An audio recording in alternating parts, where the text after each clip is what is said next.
Welcome to the Power of Great. I'm your host, Matt Crane, and every single week we come to you on iTunes, SoundCloud, Stitcher Radio, iHeartRadio, Pandora, and if we could, we'd have this thing on the planet Mars.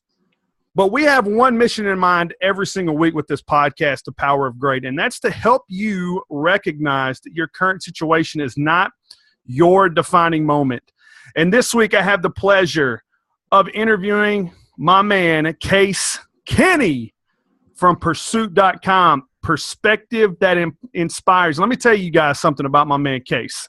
When he started Pursuit in February of 2014, he had one goal in mind, and that was just to provide himself and his like-minded friends with something different. You know, he was, and he still is, fed up with this clickbait and general positioning of online content, especially for those millennial men out there. He wanted to create a publishing platform that really centered on experiences. And more importantly than that, it was an article that he read, 10 Ways to Get That Promotion, written by a 22-year-old claiming to stay single in your 20s, that really jump-started Case's journey to help people continue to find and fight for their organic voice in this crowded marketplace. Case Kenny, welcome to the Power of Great, my man. Thank you, sir. I'm excited to be here. You know, it's funny. As we were chatting about before, I have a podcast too, but it's been a long time since I've been on the other side of the mic. So I like it. I like this role reversal. I'm excited. Yeah, well, I'm definitely excited to have you here. And speaking of your podcast really quick, talk to us a little bit about your podcast, what led you to launching that podcast, and why that's something that you're also passionate about. Yeah. Actually, honestly, it's all intertwined. So I may as well just talk about Pursuit because it kind of led me to, the podcast. And once you create one thing, it kind of opens up the opportunity for many others. So yeah, I mean, to your point, thanks for the great intro. But yeah, so I run Pursuit.com, and that's PRSUIT.com. And really the name says it all. I titled it with the mission of perspective that inspires. And really I came up with it about 2 years ago. I was working at an ad agency in Chicago, and I was tasked with helping brands more or less connect with millennials. And, I basically had relationships and contacts with every major millennial digital publication out there. And, we were trying to come up with clever ways to talk to Generation Y and, that all the cliches that you could think about. And I was like, man, this is really sad. If the ideas that these publishers are coming up with to try to connect with myself and my peers is that really something that we would connect with? And the answer was no. And, you brought up a couple articles, and that was just the general thing. It was like people saying, here's what you need to do to be successful, or here's why you need to do X, Y, Z. And they weren't justifying it. They weren't saying what were the life experiences that prompted that. They weren't telling me why I should take their word for it. It was just a list of things that you should do. And for me, if you want to make assumptions about a generation, I think my generation is extremely cynical. We want reasons, we want proof, we want data. And I wasn't seeing that. So basically I created Pursuit with that idea of experience-backed narrative writing. That was about 2 years ago, and it's since scaled incredibly. And I have 2 advisors now and a business partner and about 3 other businesses that have scaled as a result of it. So, I mean, it's really, the whole concept, perspective that inspires, kind of it imbues everything that I do. I think perspective is the biggest catalyst for change in your life. You don't know what you don't know, and it's someone else's perspective that's going to help you do it. And it's kind of that ideology that drives me on Pursuit and, really everything else that I do. Yeah, so there you go. And guys and gals, if you haven't already, you want to get to iTunes. Hustle Sold Separately is the podcast. It's been featured on New and Noteworthy. It's ran up the charts. It's hung in there with the likes of the big boys on the podcasting game. And I got to tell you, a couple weeks ago was the first time I had the opportunity to listen into the podcast. And I really love the flow, and I love the organic information that's brought to the table. So look, if you're in business, if you're an entrepreneur, or if you're somebody that's kind of straddling the fence on, hey, what do I really need to be doing with my life? You want to get to iTunes, Hustle Sold Separately, and I'm going to tell you, you won't be disappointed.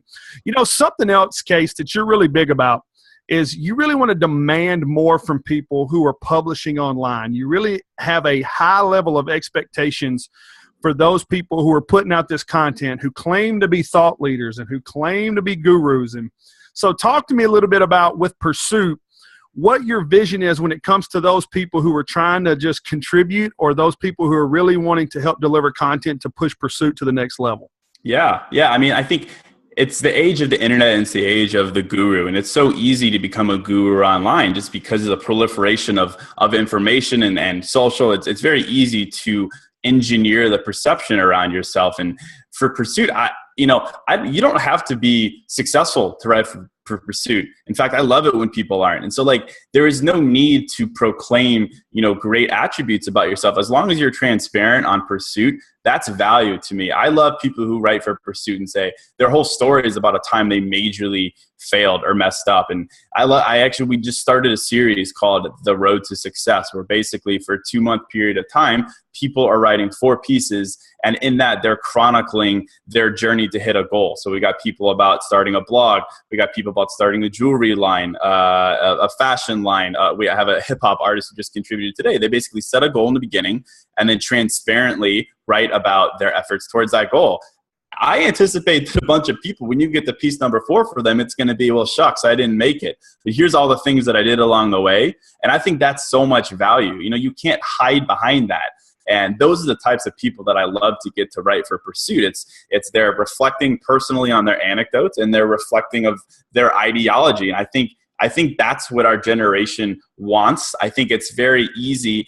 I do want to demand more from publishers. Writing an article that is just the 10 things to do to get that promotion at work. And then it's just a list of, try hard, network, get it out of your comfort zone. Yeah, no kidding, duh. But what about your experience? What happened to you that made you realize that? That's what I want to know. And that's where you get perspective. And I think that's what's valuable. So I can harp on that all day. I could talk your ear off about it, but that's kind of something that is imbued in everything. Like you talked about the podcast as well, the host sold separately. It's we try to talk about things that people don't normally talk about.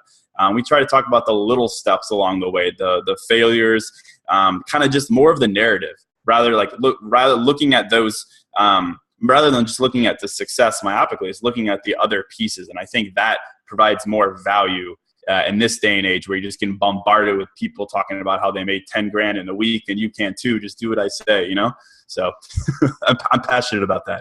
If you can't tell. Yeah, absolutely. And I think that's something that the millennial generation has been lacking.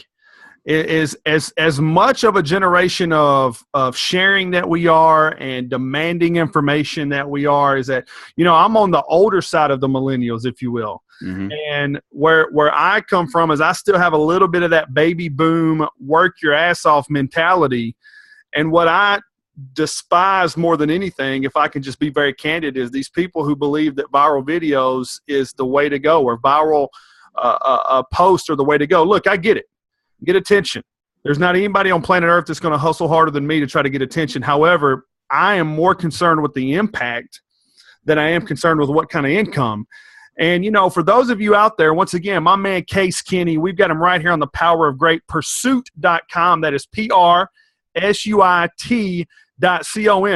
And here's one of the things that I really enjoy about your website and enjoy about reading the articles is that not every article is written the same. There's not a cookie cut outline. And sometimes when you go to these big publication sites, every article has the same flow. It has the same rhythm. It has the same rhyme. It has almost looks like the same pictures and the same titles. And quite frankly, that gets boring to me.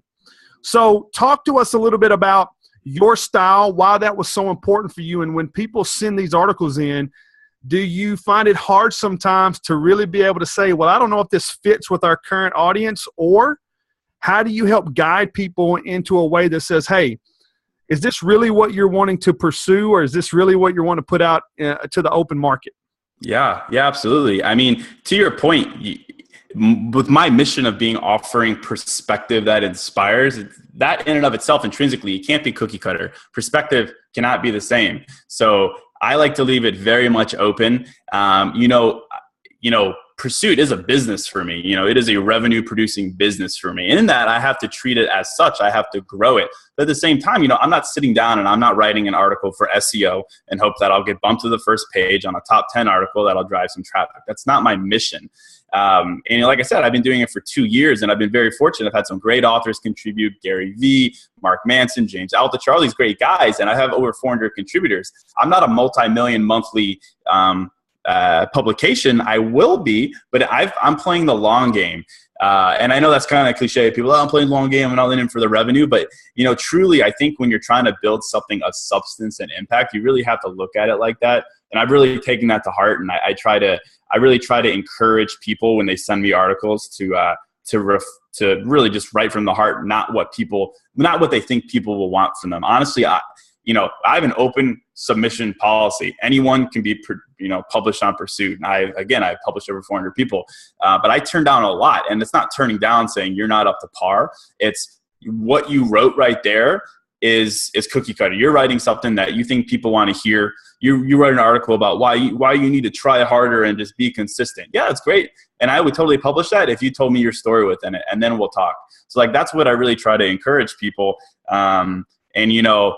Now that we've grown bigger, I don't always have the time like I used to, but I used to sit down and I would help people edit their pieces and do that kind of thing. But as we're scaling up, I no longer really have the time to do that. But, I just really want to encourage transparency in the industry and not hiding behind big words and numbers and things like that. I just really want a transparent publishing system. And I think as the demand for that continues to grow, I think other publishers will hopefully catch on.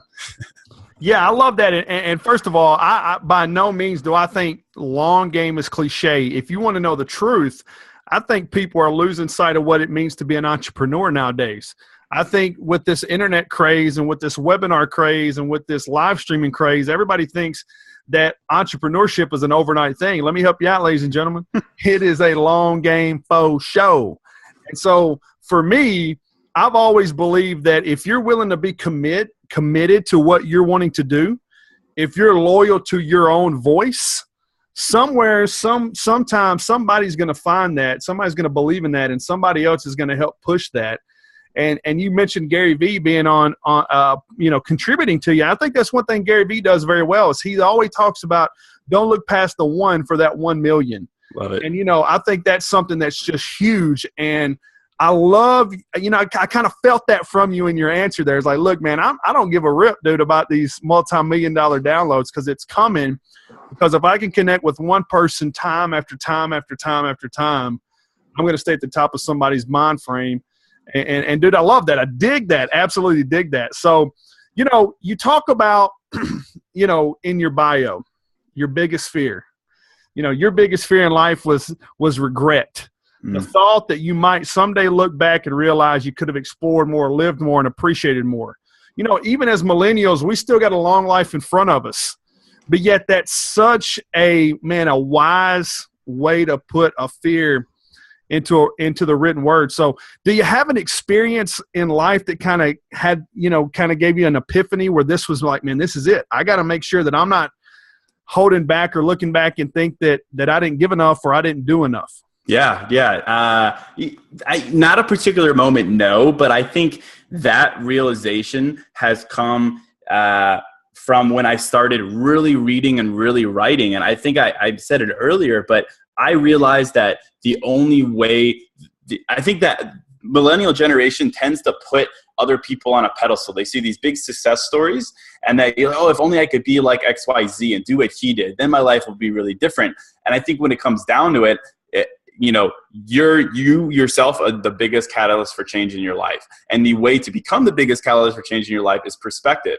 And if you're not seeking out other perspectives, you're in this shell. You go home after work, you watch TV, and then you go to sleep and you do it again. Where is there new perspective in your life? And then as you get older, like your circle decreases, so there's even less perspective. So you really have to force yourself to be that catalyst. And I think the way to do that is perspective. So I think that fear of looking back and regretting is more of a fear of not exploring, and not in the literal sense necessarily of traveling, although I think that's great. I think it's just knowing what else is out there. Like everything that I've learned in the last 2 years, so many things have changed for me, is the result of just seeking out other stories and other opinions, even from like digital marketing, for example, even just finding some of the forums that were out there and just diving headfirst into it and reading all things. I had no idea the things that you could do online. And I probably wouldn't have found that. I would have subsisted on just creating a post on Pursuit, putting it on Facebook and calling it a day. I just didn't know. And it's the whole concept of you don't know what you don't know until it's put in front of you. And like, I want to speed that process up, right? So that's why I am actively curating and creating these perspectives and presenting them to people and myself. I think that's why it's so rewarding. I give my readers perspective, but it's just as, if not more valuable for myself because it's fulfilling that for me. So yeah. No, and there again, ladies and gentlemen, Case Kenny, creator, founder, editor-in-chief of Pursuit.com, right here on the Power of Great podcast. I want to give a big shout-out to the team at Rush Impact Media, my man Jeremy Warner. They have a great team. They do a lot of work behind the scenes to power up the power of great. So big shout-out to those guys and gals out there in Ohio. But, you know, something you said there, Case, that, man, I really loved was perspective. And let's talk about digital media, this online marketing concept, and how you decided to jump in this space.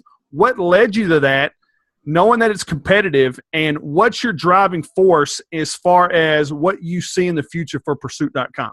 Yeah. I mean, I think what led me there is, honestly, that was the lens through which I was seeing the world at the time. I worked at a digital ad agency. So kind of, you always build from what you know, or at least what you're touching, you know, even if just a little. So that, you know, that was, I really saw the world as, you know, so much opportunity digitally. And I think that's a very common notion. So I kind of jumped in head first there, but really with no knowledge. And as far as vision goes, I have some pretty lofty goals.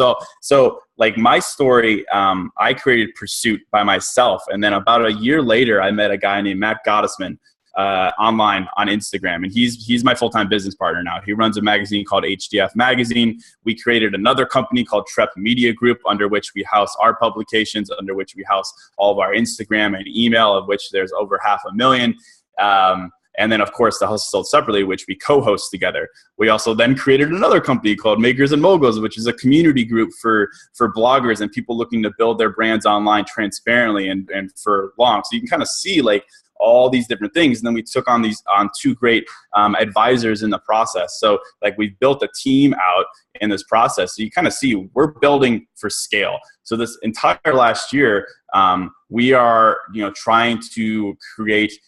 Honestly, we're trying to create impact with our publications, and we're trying to do it at scale and with as many people as possible. So, you know, as far as moving forward, now is really the time. It's for Pursuit. We'll be at 1 million monthly uniques within the next couple of months, and that's great. And that's going to open up lots of opportunities. But for us, it's just continuing to create great, awesome, kick-ass content really on anything that we touch. Meet a lot of great people along the way and bring them along for the ride and help out wherever we can. I think that's one of the big things that Matt and I really stand for. You know, we built all of our businesses around this idea of the law of reciprocity, right? You know, offering first and asking second. And I think a big part of the platforms that we've created, from the podcast to Makers and Moguls to Pursuit, is helping others. And I think when you approach your business with compassion and gratitude and reciprocity in line first, I think it's going to take you places. And we stick to that ideology. And so I'm excited to see kind of where that takes us. But, you know, we are a business. So we have lots of great revenue models in mind. And, you know, we are highly monetized at the moment. And it's just about us. It's about continuing to push great content and help people transparently along the way. So it's an exciting journey. And, you know, 2017 is going to be a huge year for us. Yeah, man. I tell you what, something else that I really want you to dive into just a little bit deeper for our listeners and those out there on iTunes, SoundCloud, Stitcher, and then obviously the video guys and gals will also go up on my YouTube channel that hits 6 different continents. I'm really pumped about that. You know, you talked about you started this on your own and then you took on a partner. You know, talk to us about how that kind of came about. What was there something that said, hey, you know, this is it, it's time for me to bring someone else in, and how that's really helped you start creating this scalable business that's turned into businesses? Yeah, absolutely. I mean, it goes back to the idea of you don't know what you don't know. Initially, I was convinced that I could build on my own, that I could build in a vacuum. And then randomly, I saw Matt post on Instagram. He just posted a quote that really stuck with me at the time. It stuck with me. I don't remember what it is now, but it was very impactful. So I remember DMing him, and I was like, hey, we should talk. And then over the course of, honestly, it was like a courtship. It was like maybe half a year. It was like 4 or 5 months or so. We really started to understand what our values were. And that in turn led me to see a lot of things that I didn't know. Matt started telling me about all these different tactics and different things he was doing that I wasn't doing, which was great and eye-opening, and that was perspective. But even more so, we started to realize the commonalities we had as far as creating, content platforms. He interviews entrepreneurs in long-form editorial format on HDF Magazine. He's got 115,000 Instagram followers, huge email list, et cetera.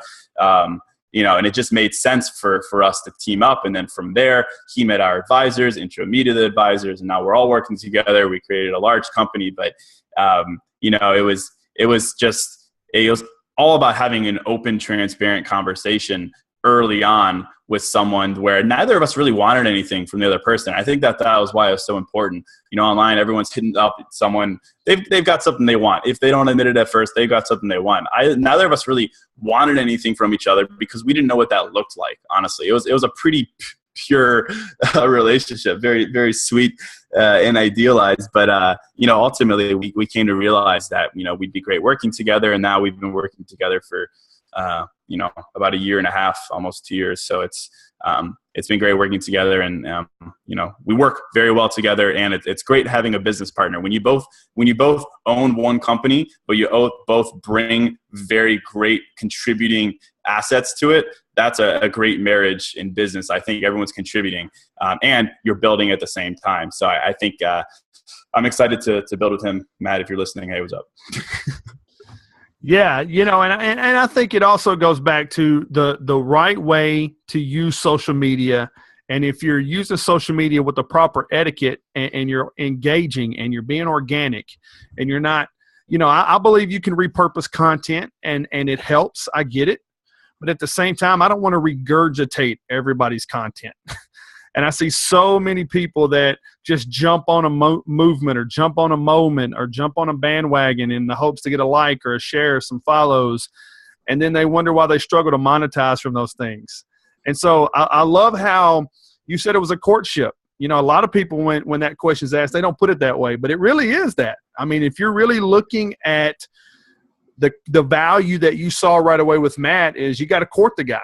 He had something that stood out to you, and more importantly is that you didn't need to rush in there and just try to close it out. You had to, you had to be very transparent about your mission, what you saw, and how he could help you. And man, look at where it's leading you. And I tell you, I think that's a great learning lesson for all you young bucks out there who think you're going to create a stack of $100 bills and throw it on an Instagram photo, and you're going to get a bunch of likes. It's a lot harder than that. Because the internet's changing every single day. Online's changing every single day. Another thing, Case, when it comes to entrepreneurship or when it comes to thought leaders, or you talked about being in the age of the guru, that we all have those people, whether we know them personally or whether we don't know them personally, that we would call mentors.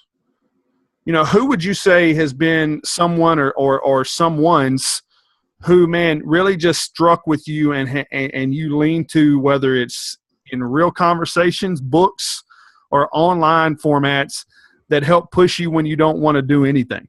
Yeah. I mean, we have two mentors. We have the Adam and Matthew Torin, the Torin brothers.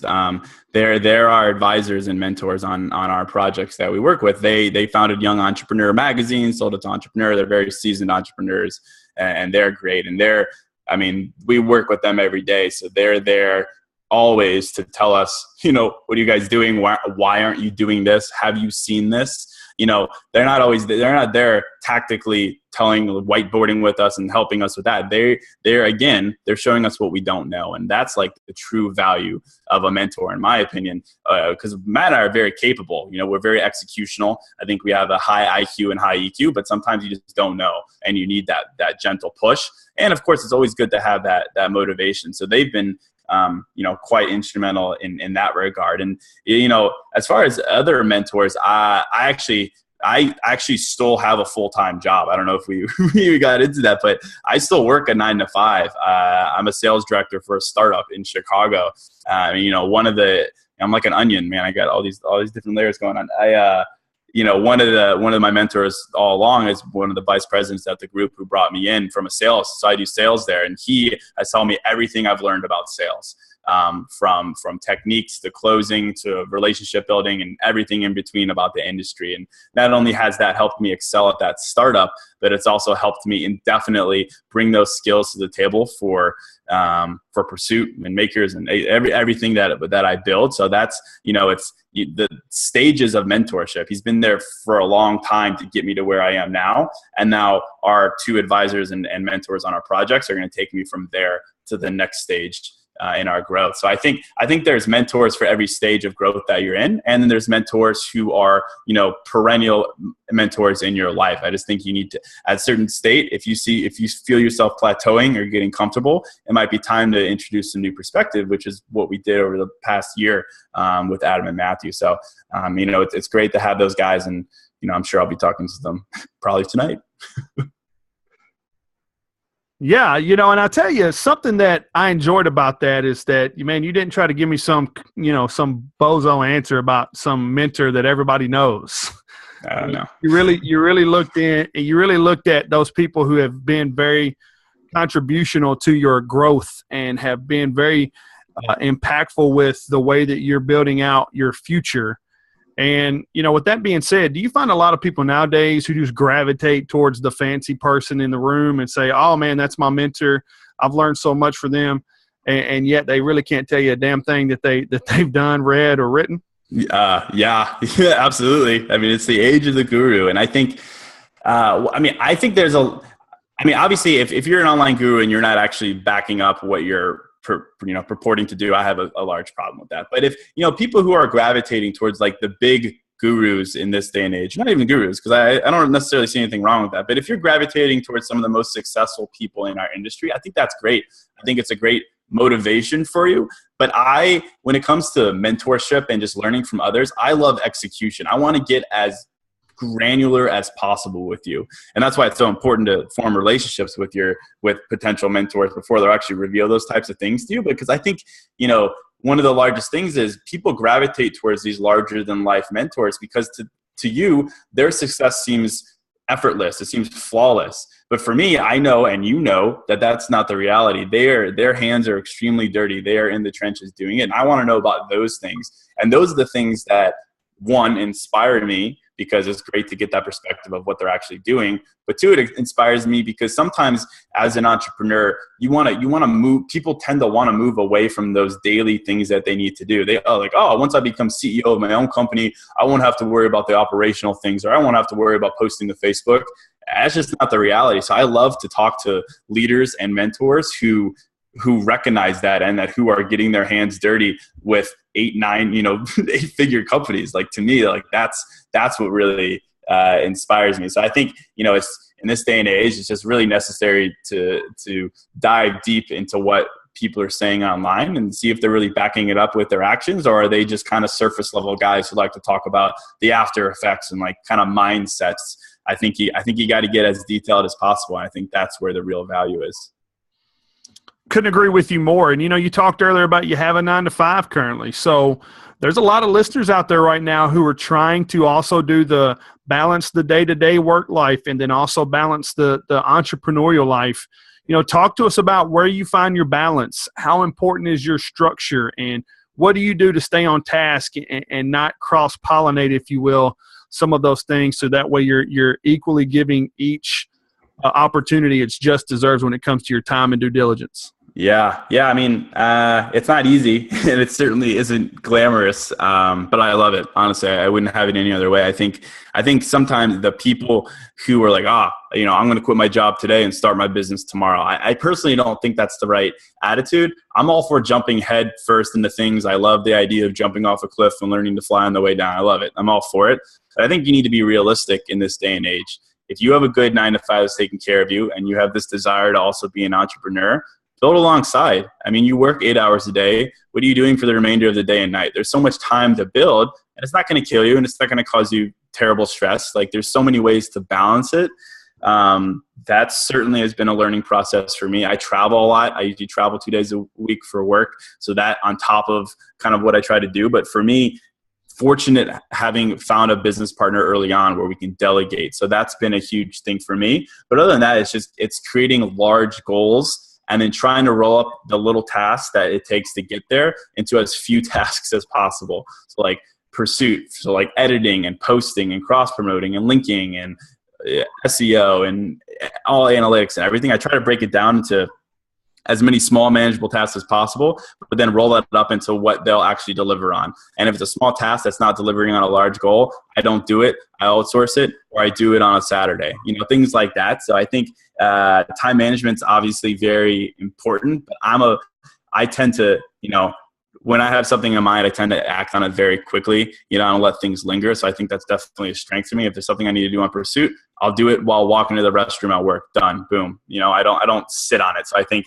acting fast and acting efficiently is very helpful when you're doing a 9 to 5 and continue to build on the side. And then kind of just rolling with the punches. There'll be some days where you won't be able to work on it as much. Having a backup plan in action is really going to help you. But it's certainly a learning process. But I think it teaches you so much because you're continuing to get the value of your day job and the skills that you're learning there. And hopefully, you've aligned your day job with the side hustle more or less, maybe the industry or general area, and you can cross those. Like for me, I work in advertising today and I do sales. Well, Pursuit is an advertiser of sorts, and I run it and I do all the sales for it. So that overlap and that skills, they're extremely transferable. So, we'll see where that goes in the coming years. I'm sure there'll be a large move in there eventually, but for the time being, it's extremely valuable to have both at the same time. It might suck sometimes. I might have some long hours and kind of be mentally exhausted, but I think in the long run, it's going to make me a much, much better entrepreneur.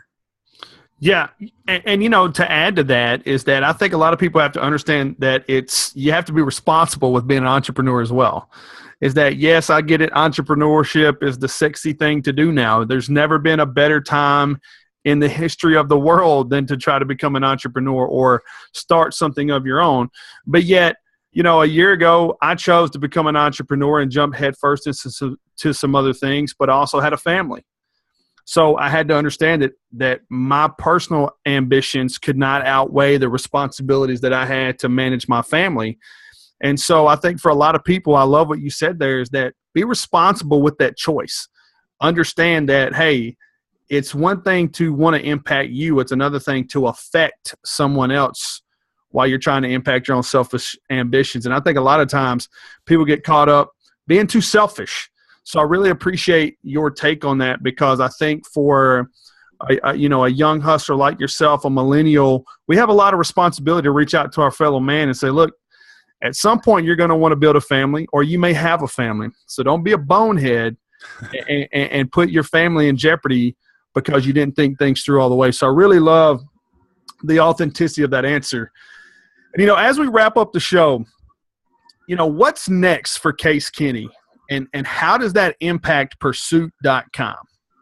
Yeah. I mean, what's next is I want to meet more people like you. I want to create connections with more people like you, allow you to share your story on Pursuit, and then work together. I think that's huge for me. I want to meet 1 million people who have a story to tell, and then I want to enable them to tell it. Along the way, I'm learning a lot about building a brand, which is why Matt and I created Makers and Moguls, which is a private community group for people who are looking to do the same thing. But not in the traditional sense of I want to create a blog and put Google AdSense on it and quit my day job. Now we want to do it for people who are serious about being authentic and creating brands that are going to last. And I think by enabling people on Pursuit and then taking what I'm learning and teaching other people. I do daily and weekly Skype calls. We're in this private group together and we're all doing all those sorts of things. Like, I want to continue to scale that up to show people that you can build something of substance and do it authentically and transparently. It might take a little bit longer, but that's so valuable in this day and age of, turnkey businesses, where I was actually listening to your last podcast where you guys were talking about people don't make it past podcast number 8.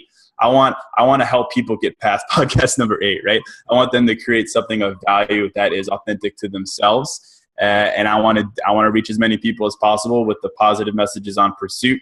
and the hustle sold separately. Really just have these types of relationships and these conversations. And to me, if I could do that while making some money at the same time, that's fulfillment to me. And, as long as I'm always growing and always challenging myself and working with my business partners and doing it alongside of them, that's the goal. And, you talk to me next year and I'm sure there'll be a third and fourth and fifth business thrown in there. So always want to challenge myself and create new, great things. But pursuit will always be part of that. So I'm very excited to see where they all go together. Yeah, I love that. And speaking of collaborations, everyone, definitely want to get to pursuit.com. That's PRSUIT.com, because your boy just put his first article up on pursuit.com, and I'm really excited about that. We really came from a very organic place, and I love what Case did there is he said, hey, Matt, shoot from the heart. I want to hear your words and how you feel about it, and boom. And so you definitely want to get there. Speaking of that, before we end the show, tell people where they can find you, and if they are interested in possibly contributing to Pursuit.com, how can they go about doing that? Yeah, absolutely. So it is Pursuit.com, PRSUIT.com, but you can always email me, Case, CASE, at Pursuit.com. And if you're interested in contributing, just go to Pursuit.com/contribute, or email me, or do anything else on Facebook. You can message us. Very responsive. Message us on Instagram, always around. And if you want to kind of just join our email list. It's on the homepage, and you get our emails straight to your inbox every day at 10 a.m. It's very good. But always just message me. I'm always responsive, so hopefully we can hook it up. Well, there you have it, ladies and gentlemen. Case Kenny, creator, founder, editor-in-chief of Pursuit.com. That's PRSUIT.com, right here on The Power of Great. And I got to end the show every single week the same way, ladies and gentlemen. Success is not measured by what you step out of, rather by what you are committed to step into. And I'm so honored and so thankful to be your host every single week right here. And to all of you guys and gals that have left us a review, that has downloaded the podcast on iTunes, SoundCloud, Stitcher, iHeartRadio, Pandora. But more importantly, those of you who are pushing the limits of your own expectations to achieve your dreams, I salute you. And I can't wait to spend next week with each and every one of you. I'll talk to you guys soon. Signing off.